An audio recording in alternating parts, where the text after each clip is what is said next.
Hello, welcome back for another Training Tip Tuesday where we're going to be discussing how to throw the cross.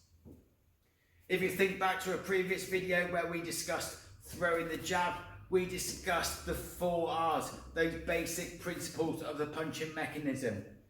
We talked about getting into range, we talked about the rotation of the feet, of the hips, of the shoulders. We talked about the retraction, where once we've thrown that punch, we need to get that punch and that hand back to where it needs to be to offer us full protection before we can throw our next punch in our combination or before we move into that defensive position.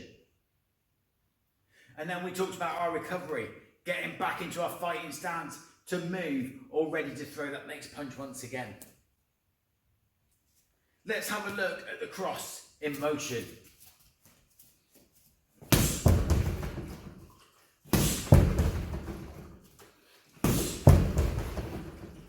You will notice, as with the jab, that we went through those 4 R principles.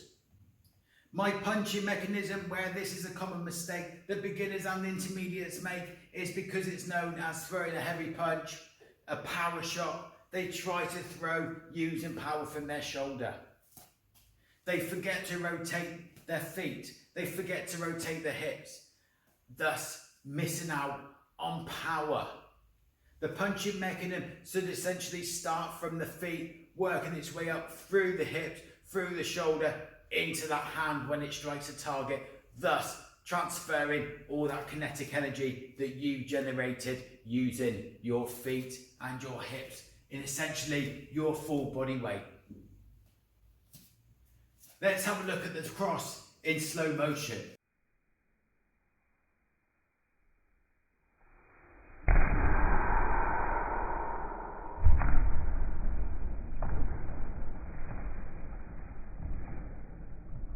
You will see when I start that punching mechanism that the first thing that moves is my foot, my rear foot, as I sit into my stance, rotates so my toes turn to face my target.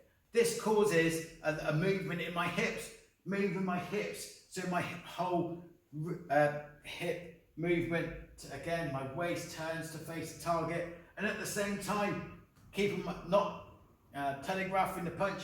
So with my elbow from my waist, I'm just throwing that hand forward in a piston-like motion as I turn my fist so my knuckles are uppermost. And just before I reach the target, I'm clenching my fist nice and tight, transferring all that energy. And then we come into the retraction. As soon as I've made target, I punch slightly through the target and I bring my hand back to exactly the same position, offering myself as much protection as possible. And then that allows me to recover.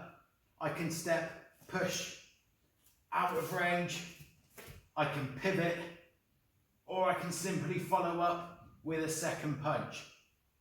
Or I can use other defensive moves, such as the pull or the slip, which we'll be showing you in other videos.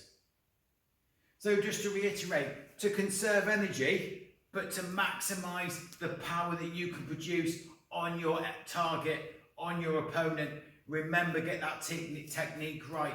Get in your fighting stance. Remember, the technique starts from the feet. Sit into your stance, rear heel off the floor, rotate the toes of the rear foot so it faces the target, which causes your hips to twist. We push those hips, the hips face the target. At the same time, in a piston-like motion, we're pushing that hand forward, nice and fast, relaxed shoulder, thus generating power but conserving energy for later on in your fight. Remember, again, the 4 R principles. The range, the rotation, the retraction and the recovery. No matter what punch you throw, those principles need to be followed through. And remember, everything starts from the feet. I hope you found this video useful. I hope that it gives you something to go away and practice. And I look forward to seeing you again next week for another Training Tip Tuesday, where we're going to discuss how to pivot and sidestep in order to keep our range and moving slightly off target for our opponent. If you have any comments or feedback, please leave them below. I'm always interested to hear what you have to say. But for now, keep practicing, stay safe, and I'll see you again next week.